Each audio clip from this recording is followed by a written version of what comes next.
어느 날 그 서울에서 지하철을 타고 가는데 환승역에서 이제 환승을 하려고 가고 있는데 지하철에서 사람들이 한꺼번에 내렸는데 우르르 몰려오면서 다 하나같이 신기한 모습을 봤어요. 하나같이 걸어오면서 핸드폰을 들고 이어폰을 끼고 땅을 보지 않고 핸드폰을 보면서 몇십 명이 되는 사람이 우르르 몰려오는 것을 봤습니다.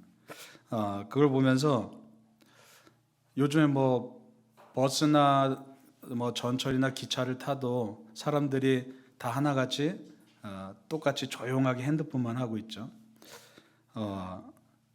그러다 보니까 오늘날 수많은 사람들이 이 가만히 있는 모습을 보기가 참 어려운 시대에 살고 있구나라는 걸 보게 됩니다. 그래서 한치도 가만히 못 있고 잠깐이라도 아무것도 안 하는 시간이 있으면 우리는 핸드폰을 든다든지 뭔가 딴 것을 한다든지 그런 모습으로 살아갑니다. 그래서 자꾸만 우리는 외부의 어떤 것들에 집중하면서 살아가죠. 그래서 가만히 있지 못하고 잠깐이라도 소리 조금만 줄여주시겠어요? 잠깐이라도 뭔가 핸드폰을 들여다보거나 특히 요즘에 뭐 SNS나 유튜브가 발달하면서 잠깐이라도 시간 나면 그걸 이제 쳐다보곤 합니다. 그러다 보니까 자꾸 외적인 부분에 집중하고 살아가다 보니까 정작 뭐 어떤 문제가 있냐면 우리 내적인 부분이 자연적으로 공허해지기 시작합니다. 그래서 그 공허함 때문에 자꾸만 우리 안에 어떤 문제가 생기냐면 이 두려움에 쉽게 사로잡히게 된다는 얘기입니다.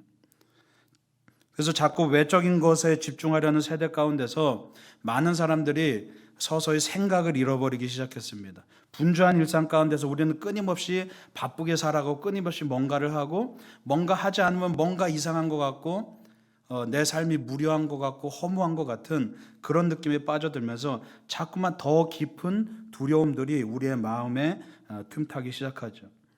그러다 보니까 우리가 가만히 뭔가를 깊이 생각할 수 있는 여유조차 없는 시대 가운데 살아가게 됩니다.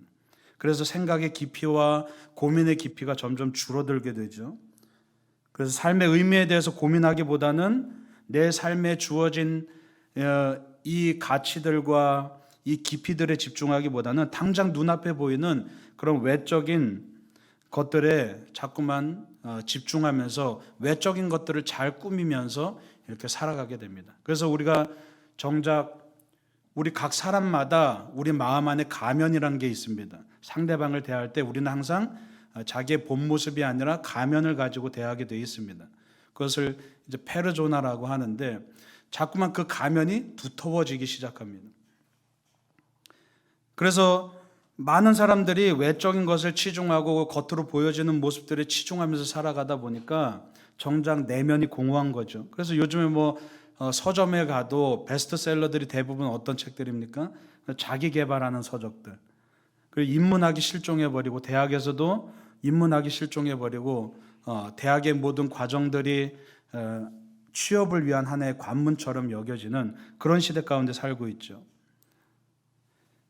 그런데 문제는 뭐냐 하면 우리가 생각을 잃어버린 것뿐만 아니라 이 생각을 잃어버림을 통해서 하나님을 잃어버렸다는 사실입니다. 우리 생각의 크기와 깊이만큼 하나님을 깨닫는 크기와 깊이가 다른 가운데 살아갑니다. 수요일에도 말씀드렸죠. 우리가 여러 가지 토론을 하면서 말씀을 드렸습니다.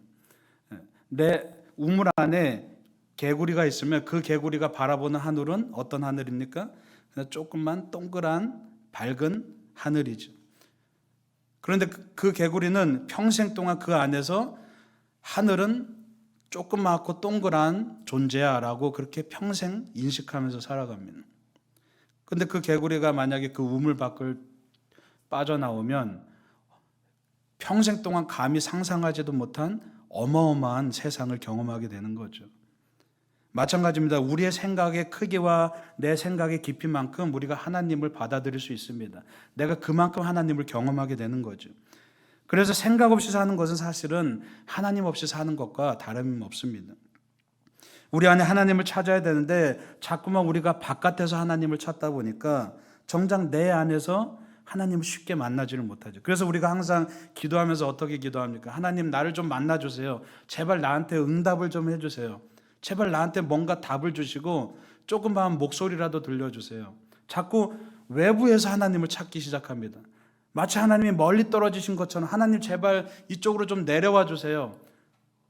이미 하나님은 내 안에 계신데 내 안에서 하나님을 찾지 못하고 자꾸만 바깥에서 하나님을 만나려고 하다 보니까 우리가 신앙생활을 자꾸 어렵게 만든다는 얘기입니다. 오늘 10절 말씀에 뭐라고 말씀하고 있냐면 너희는 가만히 있어 내가 하나님 됨을 알지어다 라고 말씀하고 있죠. 여러분, 이 말씀이 지금 시편에 있는 이 말씀이 사실은 출애굽기 14장에 모세가 이스라엘 백성들에게 한 말씀하고 동일한 말씀입니다. 그 말씀을 인용한 겁니다. 출애굽기 14장에 어떤 일이 있었냐 하면 이스라엘 백성들이 애굽을 탈출합니다. 그리고 가장 먼저 맞닥뜨린 게 뭡니까? 홍해죠. 홍해에 맞닥뜨렸는데 자, 길이 없습니다. 앞에는 바다입니다. 그런데 뒤에서 애굽의 군대가 어마어마한 그 무시무시한 애굽의 군대가 그들을 잡으려고 쫓아옵니다. 퇴로가 없습니다. 방법이 없습니다. 답이 없습니다. 앞에는 홍해가 떡하니 놓여져 있습니다. 도망갈 곳도 없습니다.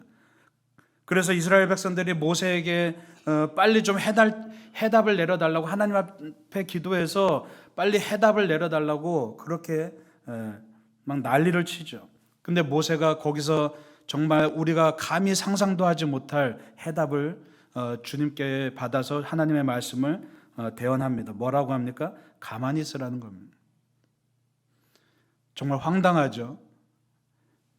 모세 하나 믿고 하나님 하나 믿고 그 모세의 하나님 하나 믿고 자기들이 정말 평생 동안 처음으로 용기를 얻어서 그 애굽 땅을 탈출해서 어딘지 모를 그 땅으로 모세 하나만 믿고 그 모세의 하나님 하나만 믿고 따라 나왔는데 지금 앞에 바다가 가로막혀 있는 그 상황에서 애굽의 군대들이 쫓아오는 그 상황에서 지금 뭐라고 하는 거예요? 정말 허망하게 가만히 있으라는 얘기예요.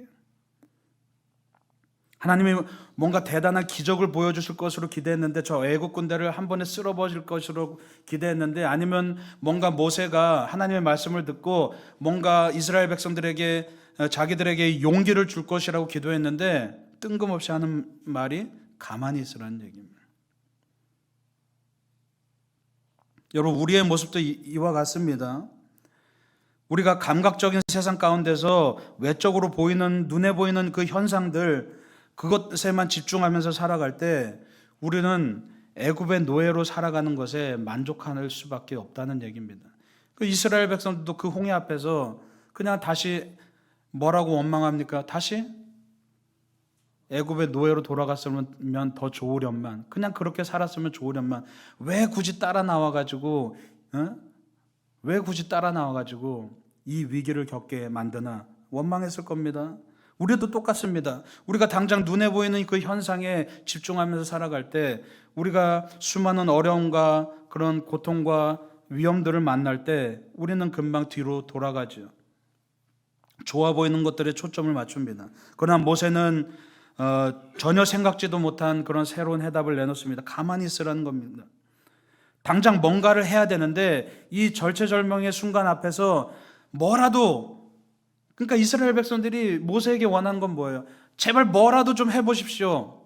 애굽에서 내렸던 그 10가지 재앙들처럼 뭐라도 좀 우리를 위해서 뭔가 좀 해보십시오. 그런데 모세는 정작 가만히 있으라고 그렇게 이야기합니다. 여러분, 이스라엘 백성들에게 가만히 있는다는 말은 죽으라는 말과 똑같습니다. 왜 그래요? 이들은 오랜 세월 동안 애굽의 노예로 살았던 사람들입니다. 노예라는 건 뭡니까? 노예는 하루 종일 일을 해야 살 수 있는 사람들입니다. 가만히 있는다는 얘기는, 노예가 가만히 있는다는 얘기는 뭐예요? 질책을 받거나 죽음을 의미합니다. 그들에게 가만히 있는다는 말은 사형 선고나 다름없는 말입니다. 그런데 지금 모세가 이들을 기껏 끌고 나와서 하는 말이 가만히 있으라고 말합니다. 노예는 끊임없이 생각 없이 시키는 대로 뭔가를 하는 사람들입니다. 자, 아까 제가 오늘날 현대인들의 모습을 잠깐 제가 설명을 해드렸죠. 노예의 모습과 지금 우리의 삶이 굉장히 흡사합니다. 우리는 끊임없이 뭔가를 합니다. 때로는 생각 없이 뭔가를 막 합니다. 그것과 애굽의 노예의 삶과 뭐가 다릅니까? 그런데 모세는 바로 뭘 얘기하는 겁니까? 하나님은 이 홍해 앞에 선 이스라엘 백성들 앞에서 가만히 있으라는 겁니다. 왜 가만히 있으라고 말씀하십니까? 이것은 너희들의 전쟁이 아니라 나의 전쟁이라는 얘기죠. 너희들이 가만히 있어야 내가 일할 수 있다는 것을 말씀하고 계신다는 겁니다. 그래서 뭐라고 말합니까? 가만히 있기만 하는 것이 아니라 가만히 있으면서 지켜보라고 말씀하고 있습니다. 뭘요? 하나님이 일하시는 것을, 하나님이 하시는 놀라운 일들을 가만히 바라보라는 겁니다. 너희들이 하려고 하지 말고 너희들이 나에게 모든 걸 맡기고 내가 너희들을 인도해냈고 내가 너희들의 주인이고 내가 너희들의 구원자니까 너희들을 위해서 내가 하는 것을 그냥 지켜보기만 하라는 얘기입니다. 여러분, 여기에 해답이 있습니다. 우리 삶이 회복되기 위해서 우리가 해야 할 일은 가장 먼저 뭡니까? 가만히 있는 겁니다. 우리는 뭔가 삶의 위기가 다가오고 어려움이 다가올 때 자꾸 뭔가를 하려고 하죠. 그래서 날마다 평상시의 일상에서도 가만히 있으면 두렵고 떨리고 뭔가를 해야만 직성이 풀리고 뭔가를 해야만 내가 살아있는 듯한 존재감이 느껴지는 그런 삶 속에서 마치 애굽의 노예와 같은 그런 삶 속에서 살아갈 때가 얼마나 많습니까? 그런데 하나님께서는 그거 하지 말라는 얘기입니다. 지금까지 우리가 그렇게 살아야만 당연한 거라고 여겨졌던 그 일상을 그걸 하지 말라는 얘기입니다. 바로 그게 우리의 삶을 망친다는 얘기입니다. 그리고 뭐라고 말씀합니까? 제발 좀 가만히 있어. 너는 무능력하니까, 너는 아무것도 할 수 없으니까 제발 가만히 있어. 내가 너를 위해 해줄게 라고 그렇게 말씀하시는 거예요. 그런데 끊임없이 우리는 주님 앞에 끊임없이 미련하게 뭐라고 이야기합니까? 하나님 좀 가만히 계세요. 내가 할게요. 우리의 삶 속에서 끊임없이 하나님의 행동을 제한합니다. 하나님의 기적을 제한하고 하나님의 은혜를 제한해버립니다.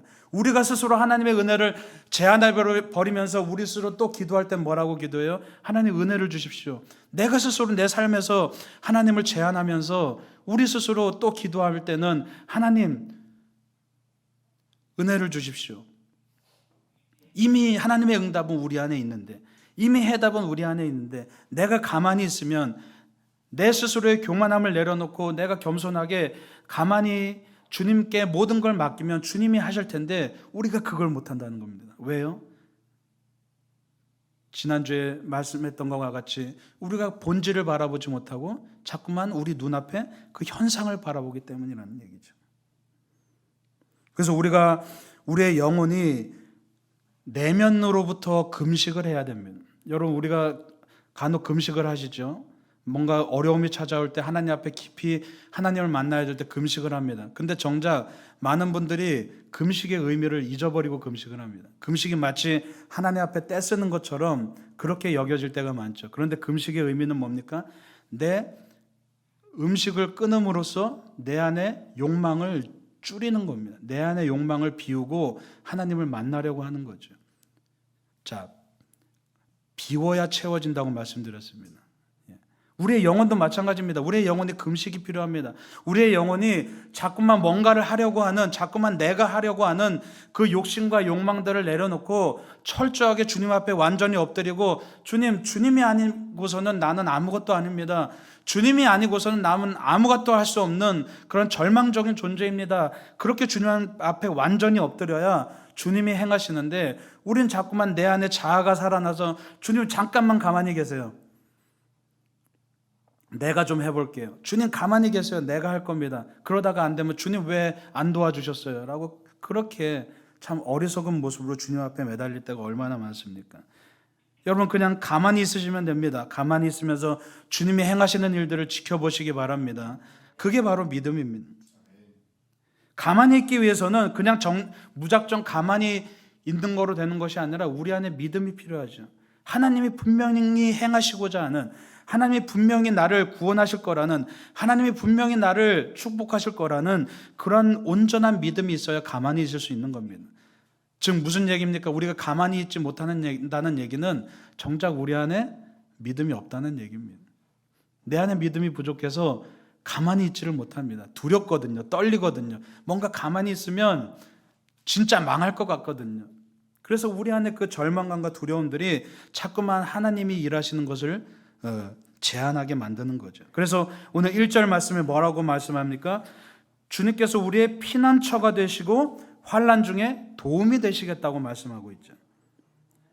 지난주에 신앙은 행위의 문제가 아니라 존재의 문제라고 말씀드렸습니다. 위치의 문제라고 말씀드렸습니다. 즉 우리가 하나님의 은혜를 받고 하나님의 축복을 얻으려면 내가 뭔가를 해야 되는 것이 아니라 뭡니까? 내가 하나님의 자리에 있어야 된다는 얘기입니다. 오늘 말씀에 하나님은 우리의 피난처가 되신다고 말씀하고 계십니다. 우리가 정작 삶 속에서 어려움이 닥치고 문제가 닥칠 때 중요한 것은 내가 뭔가 그것을 해결하기 위해서 애쓰는 것이 중요한 것이 아니라 우리가 어떻게 하면 됩니까? 피난처 되신 하나님께로 다시 돌아가면 되는 겁니다.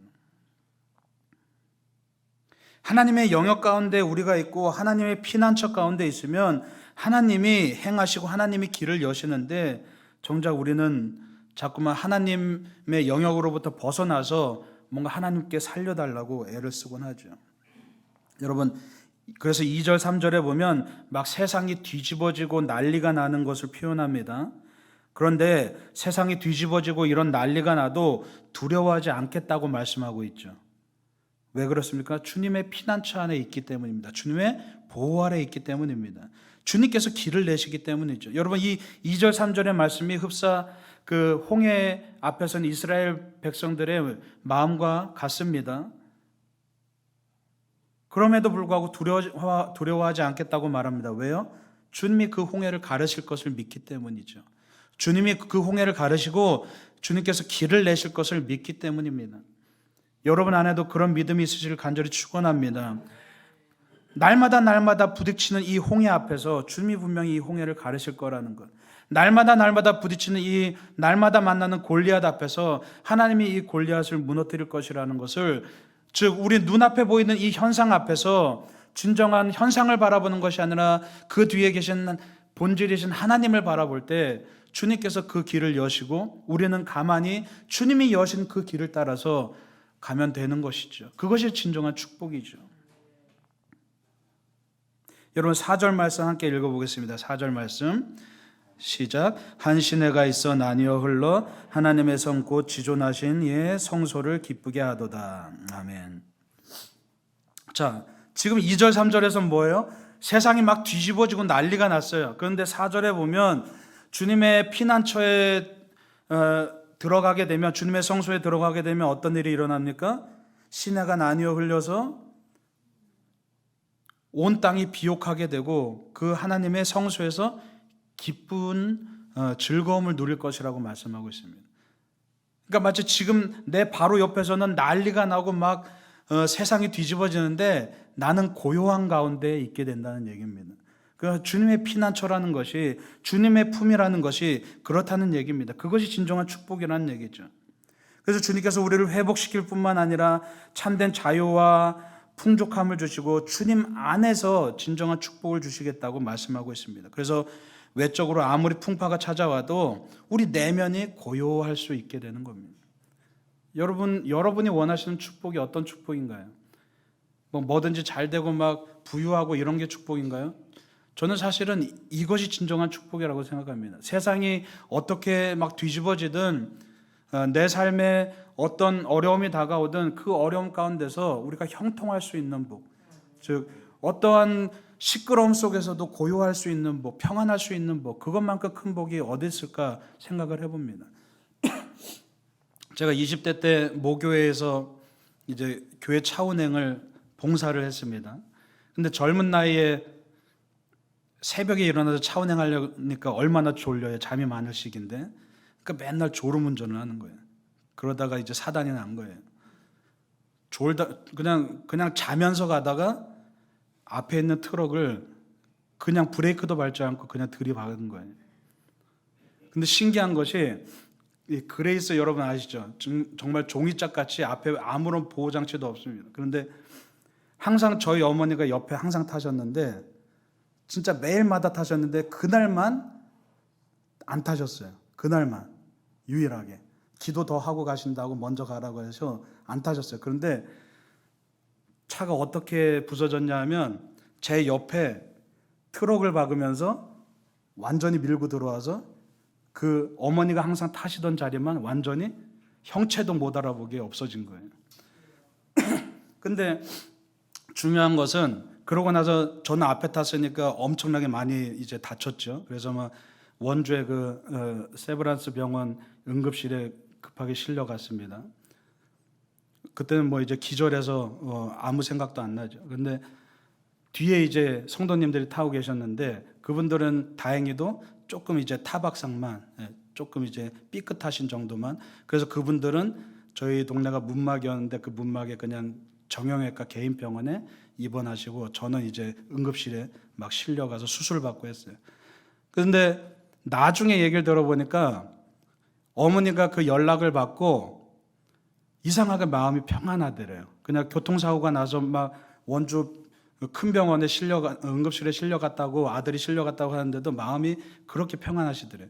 그래서 그러면서 하나님이 지켜주실 거라는 그런 마음이 들더래요. 그래서 어머니가 저한테 먼저 찾아온 것이 아니라 그 문막 정형외과 가서 다친 성도님들한테 미안하다고 사과하면서 우리 아들 때문에 이렇게 다쳤으니까 미안하다고 사과하고 그분들 단돌이 하고 나중에 오후가 돼서야 저한테 찾아오신 거예요. 그래서 나중에 그 얘기를 듣고 물어보니까 이상하게 마음이 평안했다는 거예요. 지금 아들이 지금 사실은 뭐 얼마나 많이 다쳤는지 그것도 모르잖아요, 지금. 그러니까 그런 상황에서도 평안하셨다는 거예요. 그러니까 우리가 믿는 자들의 진정한 축복이라는 것은 그런 것이죠. 우리가 당장 눈에 보이는 그 현상들, 눈에 보이는 나타나는 일들, 우리가 그것에 일희일비할 때가 얼마나 많습니까? 그래서 우리는 신앙생활을 함에도 불구하고 힘들고 괴롭고 눈물 나고 절망하고 지칠 때가 얼마나 많습니까? 때로는 하나님께 원망도 해보고. 그런데 오늘 말씀처럼 주님께서는 그냥 가만히 있으라는 얘기입니다. 왜요? 네가 가만히 있으면 내가 널 보호해 줄 거야. 네가 가만히 있으면 내가 너를 내 피난처로 인도할 거야. 그리고 내가 너를 위해서 대신 싸워줄 거야. 내가 너를 위해서 대신 길을 열어주고 내가 너를 위해서 대신 이것들을 해결할 거야 라고 그렇게 말씀하시는 겁니다. 여러분 지난주에 일상의 축복에 대해서 말씀드렸죠. 우리의 삶의 모든 이 조화로운 일상이 사실은 하나님의 은혜이자 축복입니다. 그런데 너무 똑같으니까 항상 평안하니까 우리가 그 감사함을 모르면서 살잖아요. 그런데 정작 그 일상의 균형이 깨지고 고통이 찾아올 때 그때 비로소 주님의 일하심이 우리에게 드러나기 시작하죠. 그래서 주님은 그 깨어짐을 다시 회복시키시는 분인 줄 여러분 믿으시기 바랍니다. 주님은 다시 길을 만드시는 분입니다. 그래서 가만히 있으라는 얘기입니다.